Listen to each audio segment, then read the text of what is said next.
Hello दोस्तों, कैसे आप सब। उम्मीद करते हैं कि अच्छे होंगे। चलिए, आज के एग्जाम कैसा गया आप लोग कमेंट करके जरूर बताइएगा। और आज हम लेकर आए हैं साइंस के 80 ऑब्जेक्टिव का आंसर, ठीक है। और आप लोग अच्छे से मिला लीजिएगा कि किसका कितना सही है, ठीक है। हम लोग देखते हैं एक एक करके सभी ऑब्जेक्टिव का आंसर। सबसे पहला क्वेश्चन है कि जैव आवर्धन प्रदर्शित करने वाला रसायन है। मतलब कि जो जैव आवर्धन को नुकसान पहुंचाता हो तो उसमें कौन सा रसायन आता है। तो इसमें ना डीडीटी आता है, यानी ऑप्शन आपका डी होगा। और मेरे पास जो सेट है, इस सेट का बी सेट है, ठीक है। और आप लोग देख लीजिएगा कि आप लोगों का कौन सेट है। तो जिसका बी सेट होगा उसका सेम क्वेश्चन होगा, और जिसका दूसरा सेट होगा उसका दूसरा क्वेश्चन सेम होगा, बट ऑप्शन जो क्वेश्चन नंबर है सिर्फ इधर उधर हुआ होगा, ठीक है। बी वाला का क्वेश्चन नंबर सेम के सेम मिलेगा। चलिए अगले क्वेश्चन को हम लोग देखते हैं। क्वेश्चन नंबर 2 कह रहा है कि रंध्र का मुख्य कार्य है। रंध्र का मुख्य कार्य क्या होता है। तो रंध्र पहला है प्रकाश संश्लेषण, दूसरा है गैसों का विनिमय और वाष्पोत्सर्जन, तीसरा है पोषण और भोजन का परिवहन। तो इसमें ना ऑप्शन आपका बी होगा, गैसों का विनिमय। विनिमय मतलब कि गैस लेता भी है और गैस देता है। तो कार्बन डाइऑक्साइड को लेता है और कार्बन ऑक्सीजन को देता है। नेक्स्ट हम लोग देखते हैं वायुमंडल में CO2 का प्रतिशत क्या है। तो वायुमंडल में CO2 0.03% पाया जाता है, ठीक है। अगला हम लोग देखते हैं पौधे के उत्सर्जित पदार्थ है। तो पौधे के उत्सर्जित पदार्थ टैनिन भी है, गोंद भी है, रेजिन भी है। तो इनमें से सभी होगा, यानी ऑप्शन आपका डी होगा, ठीक है। अगला हम लोग देखते हैं डायलिसिस मशीन द्वारा रक्त का शुद्धिकरण की प्रक्रिया। तो हीमोडायलिसिस, मनुष्य के शरीर में ही ना डायलिसिस का कार्य किया जाता है, इसलिए इसका आंसर होगा डी, हीमोडायलिसिस, ठीक है। नेक्स्ट हम लोग देखते हैं निम्नलिखित में से कौन गुरुत्वानुत्तरण का उदाहरण है। मतलब कि जो गुरुत्वानुत्तरण माने गुरुत्व बल के तरह कार्य करता है। तो जड़ की वृद्धि होगा इसमें। आपका आंसर बी नंबर होगा। मतलब जो जड़ होता है ना वो गुरुत्व यानी पृथ्वी के तरफ गति करता है। अगला हम लोग देखते हैं पूर्ण विकसित अंडाशय। तो पूर्ण विकसित अंडाशय से फल बनता है, ठीक है। ये बीजांड गलती है, फल बनता है।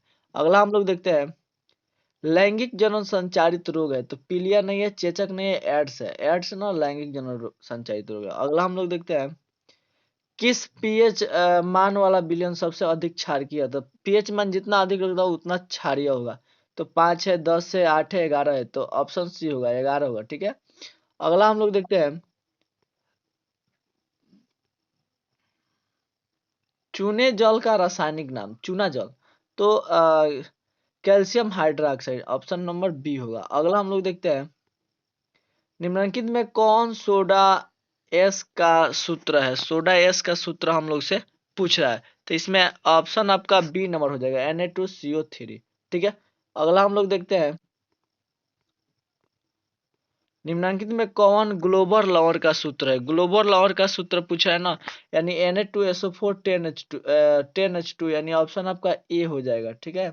अगला हम लोग देखते हैं निम्नलिखित में कौन संश्लेषित सूचक है, मतलब बनाया गया सूचक है, ठीक है। तो हल्दी प्राकृतिक है, लाल पत्ता गोभी प्राकृतिक है, मिथिल ऑरेंज लिटमस पत्र भी प्राकृतिक है। तो आपका आंसर आपका होगा मिथिल ऑरेंज, ठीक है। बाकी ये सब गलत है। अगला हम लोग देखते हैं 14 नंबर कि निम्नलिखित में कौन सा पदार्थ बिना ज्वाला के जलता है। हाँ, ये ऑप्शन डी आपका कोयला सही है, बिना ज्वाला के जलता है। अगला हम लोग देखते हैं उपचयन में निम्नलिखित में क्या होता है। अपचयन में ऑक्सीजन का संयोग और उपचयन में उपचयन में ऑक्सीजन। तो ऑक्सीजन का संयोग अपचयन में होता है ना, तो उपचयन में हाइड्रोजन का वियोग होगा, ठीक है। हाइड्रोजन उसमें से निकलेगा। अगला हम लोग देखते हैं जल के विद्युत अपघटन में कैथोड पर कौन सी गैस मुक्त होती है। तो हाइड्रोजन गैस मुक्त होती है कैथोड पर। कैथोड मतलब कि निगेटिव, ठीक है। तो कैथोड पर हाइड्रोजन गैस मुक्त होती है। अगला हम लोग देखते हैं सघन माध्यम से विरल माध्यम में गमन करने वाली आपतन कोर और अपवर्तन कोर आर में क्या संबंध होता है। तो आपतन कोर और अपवर्तन कोर हमेशा बराबर होता है, यानी आई बराबर आर होगा, ठीक है। अगला हम लोग देखते हैं निर्देशांक चिन्ह परिपट्टी में सभी दूरियां मापी जाती है। तो सभी जितना भी दूरी होती है ना वो सब ध्रुव पी से मापी जाती है, यानी ध्रुव से होगा, ठीक है। अगला हम लोग देखते हैं निम्नलिखित में से किस धातु से सोलर सेल बनाया जाता है? मतलब सोलर जो प्लेट होता है उसके ऊपर कौन सा धातु होता है? तो उसमें ना सिलिकॉन धातु होता है, ठीक है। यानी ऑप्शन नंबर आपका बी। अगला हम लोग देखते हैं लघु पतन के समय प्रतिरोध का। लघु पतन के समय ना विद्युत धारा का मान बढ़ जाता है, यानी प्रतिरोध का मान बहुत कम हो जाता है, यानी ऑप्शन आपका बी होगा, ठीक है। अगला हम लोग देखते हैं 100 वाट कमा 220 वोल्ट के एक बल्ब के आरे में 100 भी विभवांतर आरोपित करना प्रभावित विद्युत धारा, यानी आपका हो जाएगा ये 100/220। अब आपको कटाइए, एक जीरो से एक जीरो कर दी, 5 दूनी 10 और 11 दूनी 22, यानी 5/11 एम्पियर। आपका ऑप्शन सी हो जाएगा, ठीक है। अगला हम लोग देखते हैं विद्युत बल्ब के फिलामेंट का द्रव्य होता है। मतलब कि जो विद्युत बल्ब के फिलामेंट होता है वो किस पदार्थ का बना होता है? तो टंगस्टन का बना होता है, यानी बी नंबर ऑप्शन है। अगला हम लोग देखते हैं प्रकाश के न्यूनतम तरंग दैर्ध्य यानी सबसे कम 380 नैनोमीटर होता है, एनएम से नैनोमीटर। अगला हम लोग देखते हैं वैद्युत प्रतिरोध के कारण चालक में उत्पन्न होता है, माने प्रतिरोध के कारण और चालक में क्या उत्पन्न होता है? तो ऊष्मीय प्रभाव, यानी सी होगा ऑप्शन नंबर। नेक्स्ट, ऑक्सीजन के परिवहन के लिए जिम्मेदार रक्त का घटक है, माने ऑक्सीजन को कौन सा घटक ढोता है, ठीक है। तो आरबीसी, आरबीसी में हीमोग्लोबिन पाया जाता है, वही ऑक्सीजन को ढोता है, मतलब एक जगह से दूसरी जगह लेकर जाता है। अगला है कृमि रूप परिशेषिका किसका हिस्सा है? तो छोटी आंत का हिस्सा है, तो छोटी आंत आहार्य नाल का हिस्सा है, तो ऑप्शन आपका ए हो जाएगा। अगला देखते हैं प्रकाश की ओर प्रवाह की गति को क्या कहते हैं? प्रकाश की ओर तो प्रकाशानुवर्तन होगा, ठीक है। जमीन की ओर होगा तो गुरुत्वाकर्षण, जल की ओर होगा तो जलानुवर्तन, तो प्रकाश की ओर कौन है तो प्रकाशानुवर्तन। अगला देखते हैं किससे बचने के लिए आयोडीन युक्त नमक, घेघा रोग से बचने के लिए आयोडीन युक्त नमक को खाया जाता है। अगला मनुष्य में कपाल तंत्रिकाओं की संख्या कितनी होती है? मनुष्य में जो कपाल तंत्रिका है उसकी संख्या कितनी होती है? तो कपाल तंत्र की संख्या 12 जोड़ी होती है। कितनी होती है? 12 जोड़ी, यानी ऑप्शन आपका ए हो जाएगा। अगला हम लोग देखते हैं मस्तिष्क का कौन सा भाग गंध पहचानने का था? तो मध्य भाग गंध को सूंघता है, मतलब सुगंध को कौन पहचानता है? तो मध्य भाग। अगला है प्रथम मासिक धर्म को प्रकट होना कहलाता है, यानी मोनोपाउज भी कहलाता है और मोनार्ची भी कहलाता है, मासिक चक्र भी कहता है, इनमें सब, यानी ऑप्शन आपका डी हो जाएगा, ठीक है। अगला हम लोग देखते हैं निम्नलिखित में से कौन कृत्रिम कायिक प्रवर्धन की एक विधि है? माने कृत्रिम रूप, तो कलम लगाना भी है, दाब कलम भी हो जाएगा, कलम बंधन भी हो जाएगा, इनमें सब, यानी ऑप्शन आपका डी हो जाएगा। नेक्स्ट देखते हैं निम्नलिखित में कौन सी अधातु विद्युत का सुचालक होती है? तो ग्रेफाइट विद्युत की सुचालक होती है। नेक्स्ट है सक्रिय श्रेणी में सबसे ज्यादा सोडियम होता है, सबसे क्रियाशील धातु सोडियम।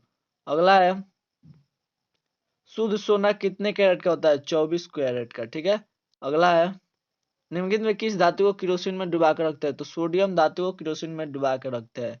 नेक्स्ट, अम्ल में जलीय विलयन में निम्नलिखित में कौन से उत्पन्न होता है? तो अम्ल वह है जो स्वाद में खट्टा होता है और जल में घुलकर H+ आयन देता है, ऑप्शन आपका बी हो जाएगा। नेक्स्ट है निम्नलिखित में कौन सबसे सबल यानी मजबूत है? तो सबसे मजबूत आपका जो नीचे होता है ना हैलोजन वर्ग में सबसे नीचे आते हैं तो मजबूत होता है, यानी आपका ऑप्शन डी हो जाएगा HI, ठीक है। नेक्स्ट देखते हैं शुद्ध जल का पीएच मान 7 होता है। अगला निम्नलिखित में कौन सा पदार्थ का जलीय विलयन नीले लिटमस को तो क्षार का अम्ल का जलीय विलयन को लाल कर देता है। नेक्स्ट धोबिया सोडा यानी धोने वाले सोडा का रासायनिक सूत्र क्या होता है? धोने वाले सोडा का रासायनिक सूत्र आपका Na2CO3 10H2, यानी बी, ऑप्शन बी हो जाएगा। अगला है निम्नलिखित में कौन अधातु है? तो आपका कॉपर भी धातु है, फेरस भी धातु है, निकल भी धातु है, यानी आपका फास्फोरस अधातु है, ठीक है। ऑप्शन बी हो जाएगा। अगला है कैल्शियम की परमाणु संख्या 20 होती है। अगला है मेंडलीव की आवर्त सारणी में वर्गों की कितनी संख्या होती है? तो देखिए बाबू वर्ग रोमन में देखते हैं ना तो 8 होता है, लेकिन टोटल अगर गिनती में देखे तो 18 हो गया, यानी ऑप्शन आपका इसमें सी होगा, ठीक है। नहीं तो 18 दिया रहता तो 18 होता। अगला हम लोग देखते हैं जिप्सम का रासायनिक सूत्र क्या होता है? जिप्सम का रासायनिक सूत्र CaSO4 2H2O होता है, ठीक है। और वहीं प्लास्टर ऑफ पेरिस होता है तो CaSO4 हाफ H2 होता है। अगला हम लोग देखते हैं बोरान की परमाणु भार क्या होता है? तो बोरान की परमाणु संख्या 5 होती है ना, तो परमाणु भार दुगुना के आसपास होगा, दुगुना से एक अधिक होता है, यानी 11 हो जाएगा ऑप्शन, ठीक है। अगला हम लोग देखते हैं कैलेमाइन, जिंक का एक अयस्क है कैलेमाइन, तो आपका Zn हो जाएगा, यानी ए नंबर ऑप्शन हो जाएगा। अगला अमोनिया, अमोनिया का सूत्र होता है NH3, तो NH3 में N एक है और H तीन गो है, तो यानी 1:3, यानी ऑप्शन आपका बी हो जाएगा। अगला हम लोग देखते हैं निम्नलिखित में कौन पराग कोष में पाया जाता है? पराग कोष में परागकण पाया जाता है। अगला निम्नलिखित में से कौन पादप हार्मोन नहीं है? तो ऑक्सीटोसिन पादप हार्मोन नहीं है, बाकी आक्जिन भी है, एथिलीन भी है और साइटोकाइनिन भी है, ये आपका नहीं है। अगला अलैंगिक जनन की विधि है, इनमें से सभी हो जाएगा आपका। बीजाणु जनन भी होता है और मुकुलन भी होता है, विखंडन भी होता है, तो इनमें से सभी हो जाएगा। अगला हम लोग देखते हैं मेंडल ने अपने प्रयोग के लिए किस पौधे का चयन किया? तो मटर के पौधे का, ठीक है। नेक्स्ट है निम्नलिखित में किनको जीव विज्ञान का जनक आया था? तो अरस्तु को जीव विज्ञान का जनक कहा जाता है, और वनस्पति विज्ञान का पूछे तो थियोफ्रेटस। अगला है कि मानव युग्मक में लिंग गुणसूत्रों की संख्या कितनी होती है? लिंग के लिए तो मानव युग्मक में लिंग गुणसूत्र, ये लिंग गुणसूत्र युग्मक की संख्या तो एक पुरुष के लिए XY और स्त्री के लिए XX, यानी XY और XX 4 हुआ ना, तो आपका ऑप्शन डी हो जाएगा। अगला हम लोग देखते हैं प्रकाश संश्लेषण की प्रकाश अभिक्रिया होती है, क्लोरोप्लास्ट के स्ट्रोमा में होता है, यानी ऑप्शन आपका ए हो जाएगा सही, ठीक है। अगला हम लोग देखते हैं गुर्दे में उत्पादित मूत्र अस्थायी रूप से संग्रहित होता है कहाँ पे? तो मूत्राशय में अस्थायी रूप से संग्रहित होता है।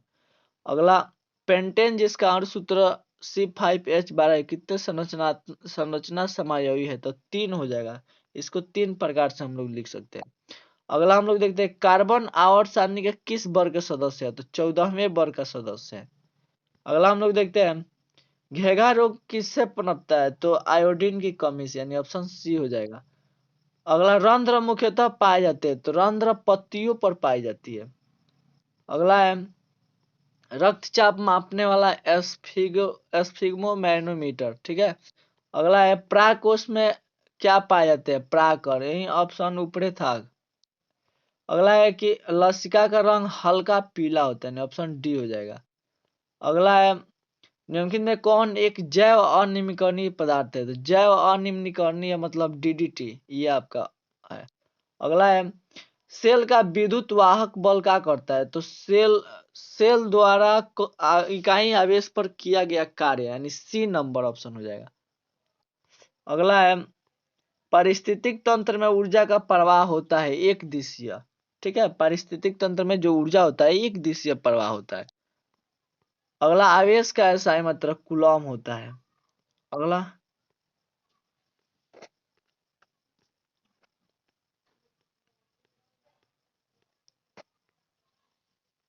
दूरदृष्टि दोष वाला नेत्र साफ साफ नहीं देख सकता है, तो निकट की वस्तु को साफ साफ नहीं देख सकता है।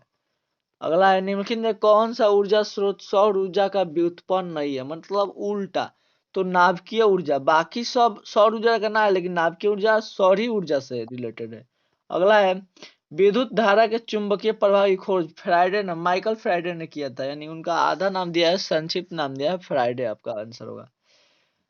चिन्हों की निर्देशांक परिपट्टी में धनात्मक फोकस दूरी किसका होता है? तो उत्तल दर्पण का भी होता है और उत्तल लेंस का भी होगा, यानी ऑप्शन ए और बी दोनों हो जाएगा। जो ए और बी माना होगा ना उसका गलती, दोनों होगा, यानी डी ऑप्शन हो जाएगा सही, ठीक है। अगला है निम्नलिखित में किस कारण से सामान्य नमक का जलीय घोल विद्युत का सुचालक होता है? किस कारण जो सामान्य नमक का जलीय घोल होता है वो विद्युत का सुचालक हो जाता है? तो ऑप्शन नंबर आपका इसमें बी होगा, धनात्मक और ऋणात्मक ऋणावेश दोनों के विपरीत दिशा में गतियों के कारण, ठीक है।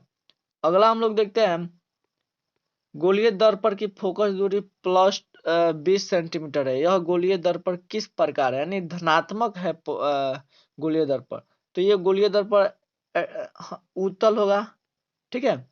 यानी ऑप्शन आपका बी होगा। नेक्स्ट है समतल दर्पण द्वारा बना प्रतिबिंब होता है। समतल दर्पण में जो प्रतिबिंब बनता है वो हमेशा हमेशा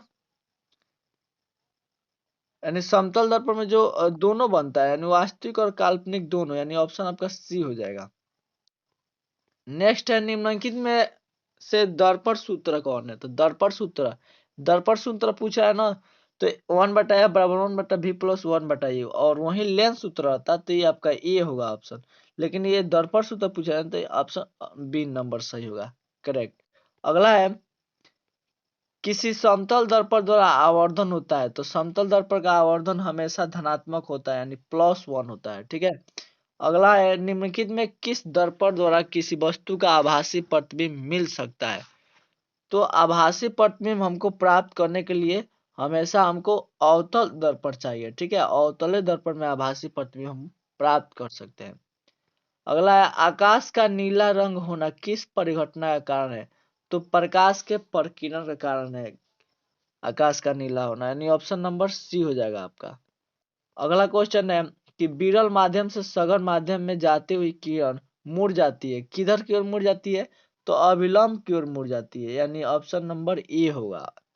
अगला क्वेश्चन है निम्नलिखित में से किस लेंस की फोकस दूरी धनात्मक होती है? लेंस पूछ रहा है तो उत्तल लेंस की फोकस दूरी धनात्मक होती है, ठीक है। और आप सब अपना अपना मिला लीजिए किसका कितना सही है, और कमेंट करके जरूर बताइए कि किनका कितना सही है, ठीक है। आज के लिए इतना ही, फिर से अगले वीडियो में हम लोग कल सोशल साइंस के ऑब्जेक्टिव को देखेंगे, ठीक है। आज के लिए इतना ही।